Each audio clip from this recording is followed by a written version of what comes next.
امرؤ القیس ایک اور بھی شخصیت ہے زمانہ جاہلیت کی، وہ مکے کے حوالے سے وہ سبع معلقات جو 7 لکھے گئے تھے قصیدے کعبے پر ٹانگنے کے لیے، وہ الگ موضوع ہے. یہ امرؤ القیس الگ ہے، یہ الکلبی ہیں.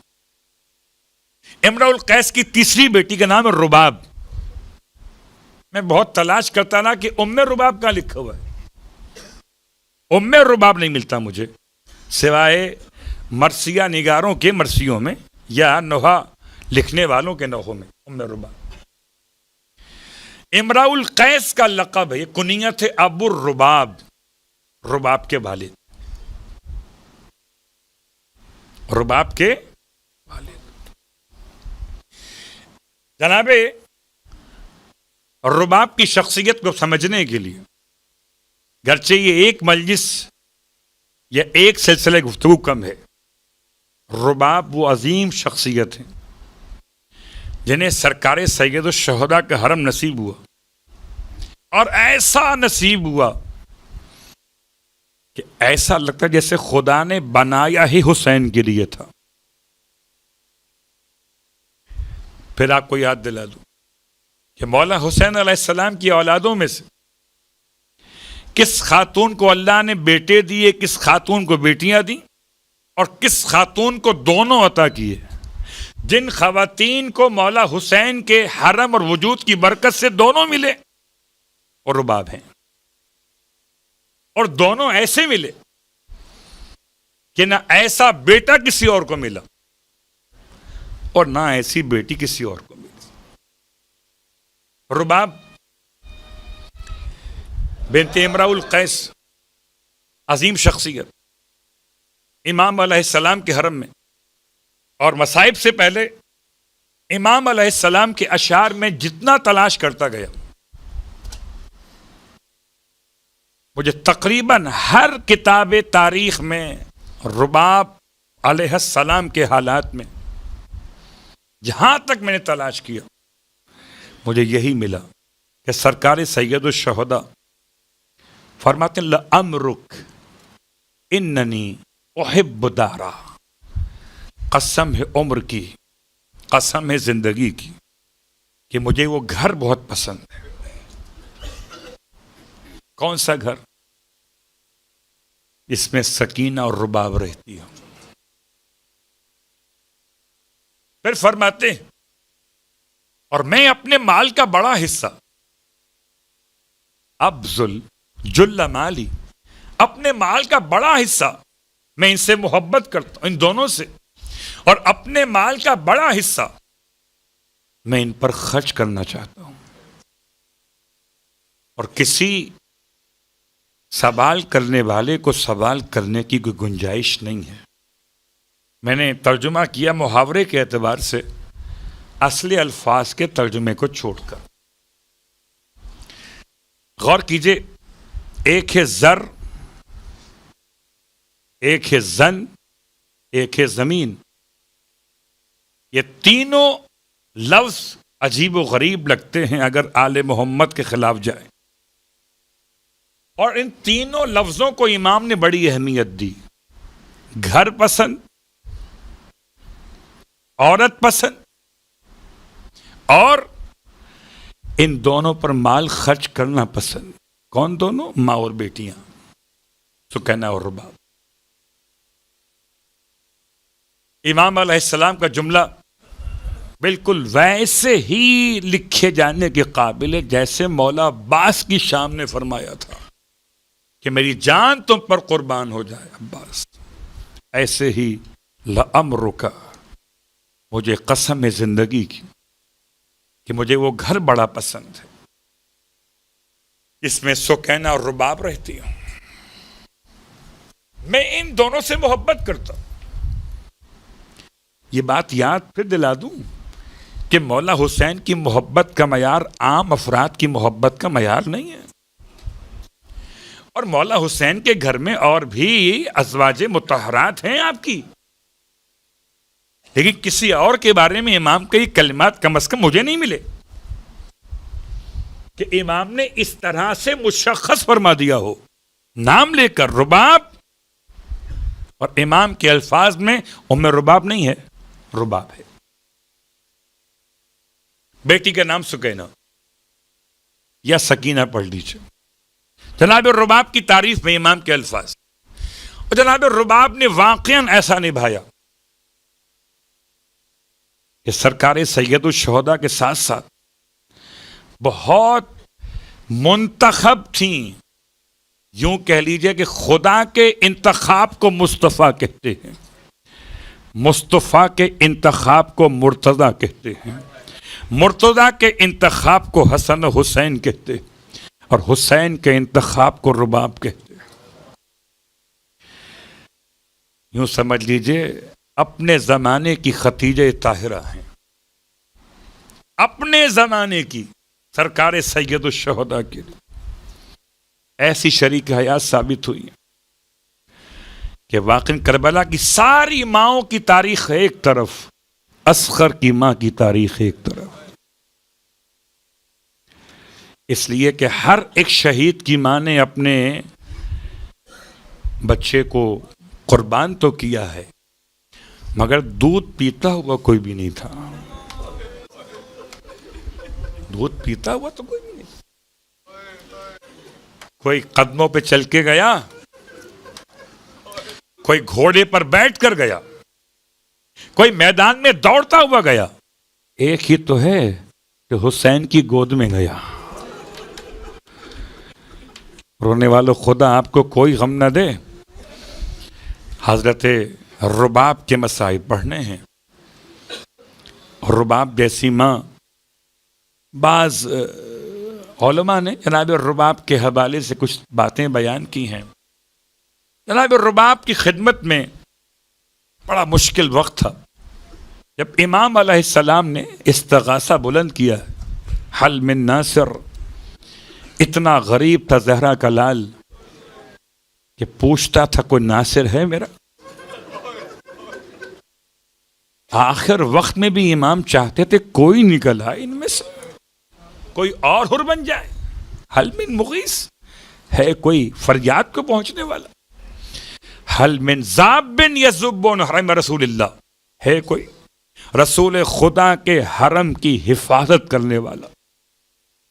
امام کی استغاثے کی آواز پر خیموں میں شور بلند ہوا، امام میدان سے واپس پلٹا ہے، فرمایا ابھی حسین زندہ ہے، یہ گریہ کس لیے کر رہے ہیں؟ خواتین نے عرض کی مولا سے، مولا اصغر نے اپنے آپ کو گہوارے سے گرا دیا۔ رونے والوں، عرب میں جب بچوں کو لٹاتے تھے تو کپڑے میں لپیٹ کر باندھ دیا کرتے تھے، اور گہوارے کے ساتھ ایک اور ڈوری استعمال کرتے تھے کہ بچہ کروٹ بھی لے تو ڈوری کی وجہ سے زمین پہ نہ گرے۔ بالکل ایسے ہی اصغر نے کیا جیسے آپ کے دادا نے کیا تھا، اس ڈوری کو توڑ دیا، ورنہ گہوارے سے نیچے گرنا ممکن نہیں تھا۔ ایسا محسوس ہوا جیسے ناصر کہتا ہو، بابا میں ہوں نا، آپ پکار رہے حل من ناصر، بابا خیمے میں آئیے، میں ہوں نا۔ شہزادے کے لیے امام فرماتے ہیں جناب رباب سے، رباب لائیے، ہم اسے لے جائیں، شاید کے پانی کی سبیل بنے۔ جناب رباب کہتی ہیں مولا سے، مولا میں اس کو تیار کر دوں؟ پہلے تیار کیا کرنا تھا؟ بعض کہتے ہیں آپ نے کرتا بدلا ہے، اور کرتا بھی سفید پہنایا ہے، یعنی یوں سمجھ لیجئے کہ ماں اپنے ہاتھوں سے کفن پہنا رہی، اس لیے کہ رباب کو یقین کامل ہے کہ جائے گا تو واپس نہیں آئے گا۔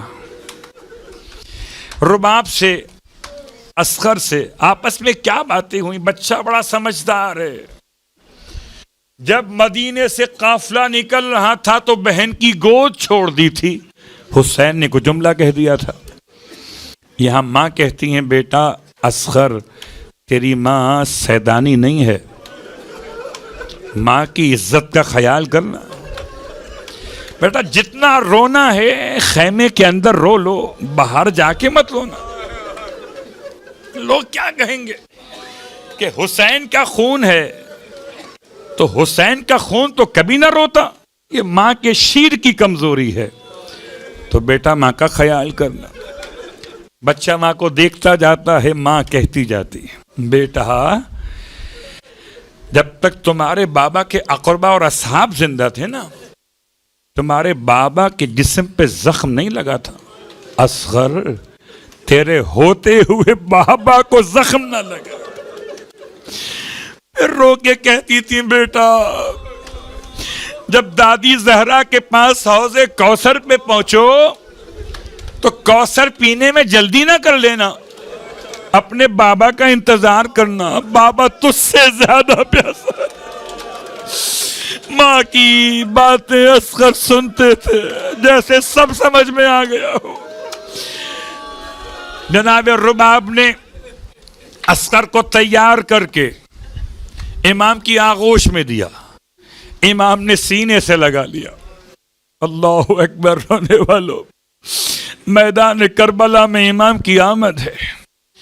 میں پورا مقتل نہیں پڑھ پاؤں گا، صرف خاص جملے پڑھ رہا ہوں. مقتل آپ سن چکے، بس یہ جملہ سن لیجئے کہ رباب کی نصیحت پر اصغر نے کیسے عمل کیا. میدان کربلا میں جلتی ہوئی زمین پہ امام لٹا چکے، اصغر روتے نہیں ہیں. امام نے بچے کو ہاتھ میں بلند کیا، بچہ روتا نہیں کہ ماں نے سمجھا کے بھیجا ہے. ماں کی دوسری نصیحت کیا تھی کہ بیٹا تیرے ہوتے ہوئے بابا کو زخم نہ لگے. پتہ نہیں ہرملہ اتنا ماہر کیسے ہو گیا کہ آنکھیں بند کر کے تیر چلائے اور بچے کے گلے پہ لگ جائے. میں ہرملہ کی تعریف کروں کہ آنکھیں بند کی تھی؟ نہیں، ہرملہ آنکھیں بند کر کے تیر چلائے تو تیر کے خطا ہونے کا امکان ہے.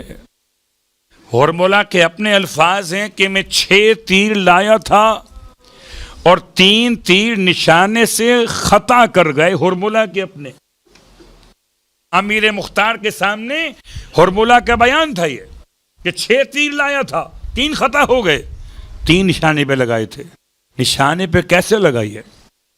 اللہ اکبر. کہتے ہیں اس کا نشانہ تو ہرملہ کی آنکھیں بند تھیں تو امام علیہ السلام بن رہے تھے. بچے کو ماں کی نصیحت یاد تھی، اپنے آپ کو ایسے اچھالا جیسے گہوارے سے گرایا تھا نا، ایسے باپ کی گود میں اچھالا اور تیر کو اپنے گلے پہ لے لیا. لیکن اصغر بیچارہ کیا کرے، شاید پلٹ کے ماں سے کہے اماں میں نے بڑی کوشش کی کہ بابا کے بازو پہ زخم نہ لگے، مگر اماں میں کیا کرتا، میرا گلا چھوٹا پڑ گیا اور ملا کا تیر اتنا بڑا. اللہ اجرکم اللہ. رونے والا، خدا آپ کو کوئی غم نہ دے. کربلا میں اتنا بڑا تیر نہ حضرت عباس پہ چلا ہے، نہ جناب علی اکبر پہ چلا ہے، نہ خود مولا حسین پہ چلا ہے. اتنا بڑا تیر جسے استعمال کرتے تھے کب؟ جبکہ کوئی گھوڑا وحشی ہو جاتا تھا، کنٹرول میں نہیں آتا تھا، تو اسے تیر مار کے گراتے تھے. یا یہ تیر استعمال کرتے تھے اونٹ کو نہر کرنے کے لیے. امام علیہ السلام کے ہاتھ میں بچہ ہے اور تیر گردن میں یہاں تک گیا اور پار کرتا ہوا حسین کے بازو میں لگا ہوا. حسین کیسے الگ کریں گے؟ امام نے بچے کے گلے میں لگے ہوئے تیر کو ہلایا، بچہ تڑپ گیا. امام نے ہاتھ کو روک لیا، امام نے پھر تیر کو ہلایا، بچہ تڑپ گیا. ماں نے تو کہہ دیا تو رونا مت. باپ نے منہ چوم کر کہا بیٹا اگر ایسے تڑپتے رہو گے تو باپ تیر کیسے نکالے گا، بیٹا تڑپنا مت. ہائے علی اصغر ماں کی بات بھی مانی اور باپ کی بات بھی مانی. ارے ایسے تیر نکل گیا کہ بچہ مسکراتا ہوا واہ مصیبت. ارے تیر تو نکل گیا, بچے کا گلا ایسے کٹ گیا کہ زہرا کا لال پریشان ہے. اجرکم اللہ. رونے والوں, جب کبھی زیارت عاشورہ پڑھو اعمال عاشورہ کے عنوان میں, تو وہ 7 مرتبہ آگے بڑھنے والا عمل 7 مرتبہ پیچھے ہٹنے والا عمل کیا جاتا ہے. امام علیہ السلام 7 مرتبہ آگے بڑھے تھے اور 7 مرتبہ پیچھے بھی ہٹے تھے. انا للہ و انا الیہ راجعون. امام پڑھتے جاتے تھے اور بڑھتے اور ہٹتے جاتے تھے. یعنی تقریباً 14 مرتبہ امام نے کلمہ استرجاع پڑھا. اکبر کو اٹھایا 1 مرتبہ پڑھا, عباس نے آواز دی 1 مرتبہ پڑھا, قاسم کو اٹھایا 1 بار پڑھا, اصغر کو اٹھایا 14 مرتبہ امام نے انا للہ و انا الیہ راجعون. رونے والوں, میں ایک جملہ کہتا ہوں, شاید روایت سمجھنے میں آسانی ہو جائے. اگر آپ کے کسی عزیز کا انتقال خدا نخواستہ ہو گیا ہو, آپ پرسہ دینے کے لیے پہنچیں اور اس عزیز کے 4 بیٹے ہوں 5 بیٹے ہوں, آپ ہر ایک سے ملتے ہیں, کیا کہتے ہیں؟ انا للہ و انا الیہ راجعون. اگر ایک بیٹا ہو تو 1 دفعہ کہتے ہیں, 2 ہوں 2 مرتبہ کہتے ہیں, 4 ہوں تو چاروں سے الگ الگ مل کے کیا کہتے ہیں؟ انا للہ و انا الیہ راجعون.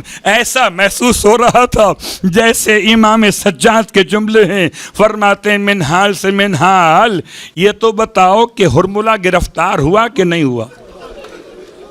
منحال کہتے ہیں میں کوفے سے آتا ہوں مولا, ابھی تک ہرملہ گرفتار نہیں ہوا ہے.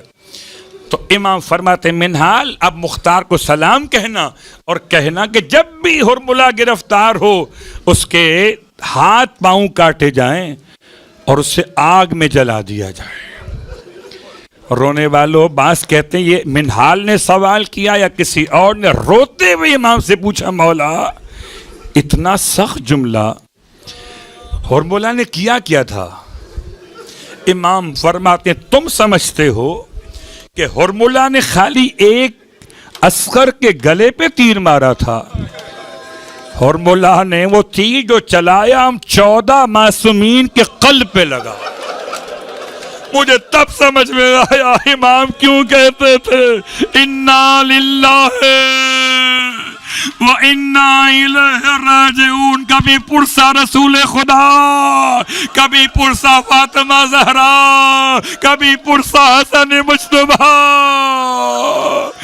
رونے والوں, امام علیہ السلام در خیمہ پر آ گئے. در خیمہ پہ آنے کے بعد امام نے آواز دی, آواز رباب کو دی ہے, رباب آئیے آپ کا بیٹا واپس آ گیا. اور رباب کے آنے سے پہلے امام جب لائیں بچے کی لاش کو تو ایسی حالت تھی کہ امام نے اس پر اپنی ابا کا دامن ڈال دیا. آواز رباب کو دی ہے اور رباب سے پہلے سکینہ دوڑ کر آئی. سکینہ تو امام کی چہیتی بیٹی ہے نا, اور اصغر سے بڑی محبت کی سکینہ کو. دیکھا کہ جب بھیا گیا تو خیمے میں رو رہا تھا, اب واپس خاموش روتا نہیں ہے. سمجھی شاید بابا پانی پلا کے لے آئے. لپٹ گئی قدموں سے, بابا اصغر بڑا پیارا تھا, اسے پانی پلا کے لے آئے. بابا سکینہ پیاسی رہ گئی. امام نے ابا کا دامن ہٹایا. خدا کسی 4 سال کی بہن کو 6 مہینے کے بھائی کا گلا کٹا ہوا ایسے نہ دکھائے جیسے سکینہ اصغر کا چھدا ہوا گلا. واہ محمد واہ مصیبت. بس رونے والوں, آپ نے گریہ کر لیا, مجلس تمام ہو گئی. فرش عزا پہ آ کے بیٹھے ہو, باپ کا حوصلہ اور ہے, ماں کا حوصلہ اور ہے. عجیب جملہ ہے, امام علیہ السلام نے بچے کی لاش کو ماں کی گود میں دیا ہے. بچے کی لاش کو دیکھ کر ماں نے عجیب کام کیا. نہ فریاد کی، نہ بیٹے پر آنسو بہائے. عجیب جملہ تھا. بس یہ جملہ تاریخ نے لکھا کہ فرمایا بنیا اب مثلو کا تنہر، اے پیارے بیٹے کیا تجھ جیسے کم سے نہر بھی کیے جاتے. نہر کا مطلب کیا؟ رونے والوں، تیر اتنا بڑا تھا کہ بچے کے دونوں کان کی لبوں کے درمیان سے پورا گلا کٹ چکا تھا. واہ مصیبت. امام نے بچے کی لاش کو ماں کی گود میں دیا. سلام عثمان پر جس نے اصغر کی لاش کو سنبھالا، ہاتھ نہیں کانپے، زبان سے جملہ غلط ادا نہیں ہوا، بلکہ امام علیہ السلام نے رباب کو ساتھ میں لیا، پشت خیمہ پر آئے. پشت خیمہ پر آ کر رونے والوں، کون اٹھائے گا اصغر کی میت کو؟ حسین قبر بنانا چاہتے ہیں نا. کتنا مشکل وقت تھا. دکھیاری ماں بچے کی لاش کو لیے ہوئے حسین ذوالفقار سے قبر بناتے جاتے ہیں، آنکھوں سے آنسو بہاتے جاتے ہیں. واہ محمد مولا، ماں کی گود سے قبر میں کیسے اتارا ہوگا؟ ارے قبر میں اتار دیا تھا تو کاش وہ وقت نہ آتا جب بچے کا ننھا سا گلا نو کے سینہ پہ اٹھانے کے لیے ارے قبر کو کھودا گیا.